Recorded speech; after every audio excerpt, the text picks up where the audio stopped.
Graça no Senhor Jesus. Gostaria de compartilhar hoje o texto de Gênesis 39, versículo 22, que diz: o qual confiou às mãos de José todos os presos que estavam no cárcere, e ele fazia tudo quanto se devia fazer ali.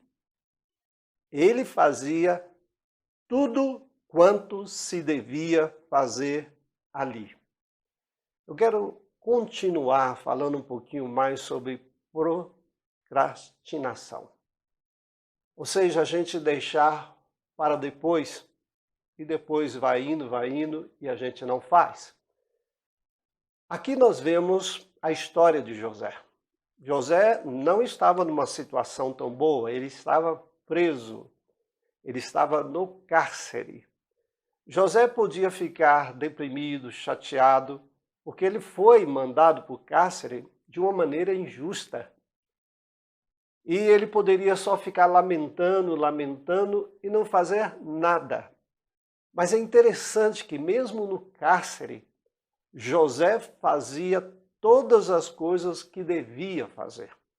Ou seja, as tarefas que eram dadas a José.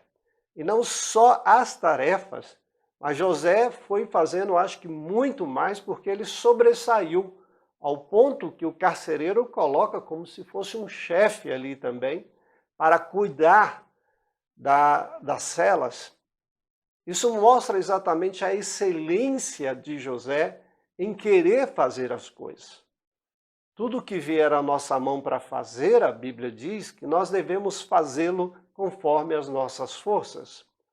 Deus não pede nada a mais de nós que nós não demos conta de fazer. Eu falei um pouquinho sobre procrastinar pensando em si, pensando exatamente nas tarefas que temos que fazer, no estudo que devemos fazer, nos nossos relacionamentos também, como devemos melhorar, enfim, em várias áreas. Mas hoje eu gostaria de contemplar uma área que muitas vezes nós procrastinamos, que é exatamente a área espiritual da nossa vida. Quanto nós temos que fazer para que a nossa alma esteja em paz e esteja bem? Eu acredito que muito, muito. A nossa alma, ela precisa ser alimentada todos os dias, assim como o nosso corpo. Se nós vamos procrastinando o alimento da alma, vamos procrastinando a vida espiritual, nós vamos ficar com deficiências. Assim como o nosso corpo fica com deficiências de vitaminas quando nós não nos alimentamos corretamente, assim a nossa alma. Quantas vezes a gente fala, não, eu vou ler mais a Bíblia? Às vezes nós começamos e depois paramos. Não existe meta. Às vezes nós fazemos sem meta, porque em muitas coisas nós temos meta e na vida espiritual não.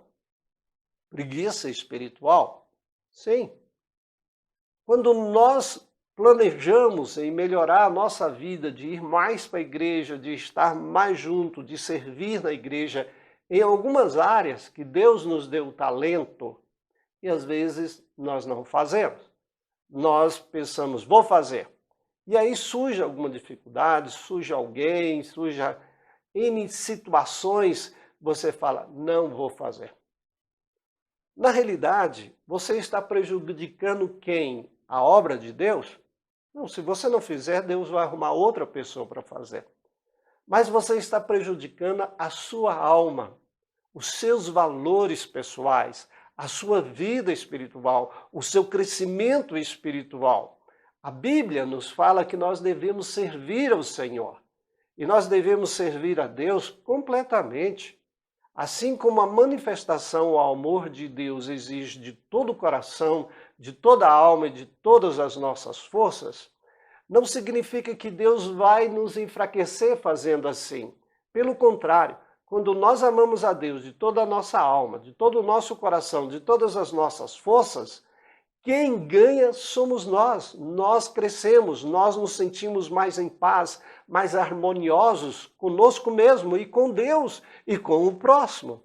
Porque a Bíblia diz, se nós andamos na luz como Ele está na luz, sem sombra de dúvida, nós somos abençoados por Deus.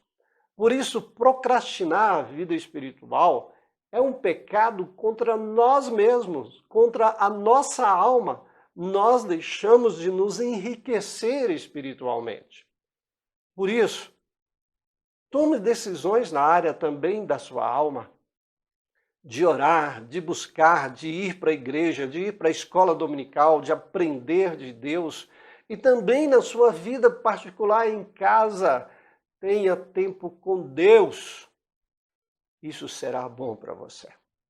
Não procrastine a vida espiritual, porque o grande malefício que você vai trazer sobre a sua vida é grande mesmo.